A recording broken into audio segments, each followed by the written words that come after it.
Unless you're officially retired from work, more likely you will have to deal with the pension contributions or social security in general here in Italy.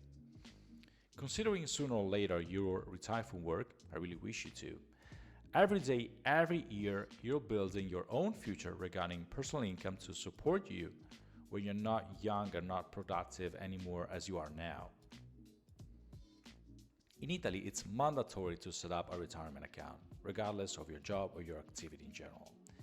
It can be a personal one or a business one, it could be INPS or any private or public alternative entity that requires a percentage of your income. Either way, pension contributions in Italy are mandatory, okay? So the question here is, does this count for expats too? What happens when you're moving to Italy and you have an active pension account in your home country? What happens if you have a business or your employer is paying you to work remotely from Italy? Do you have to start paying twice as much? Do you have to set up an Italian one? As you may hear a lot of times from me and my firm, I'm gonna use two horrible words. It depends. There are actually hundreds of tax agreements between countries in order to determine if and when you have to shift, you have to switch or stop paying your home country and maybe paying a reduced contributions rate here in Italy.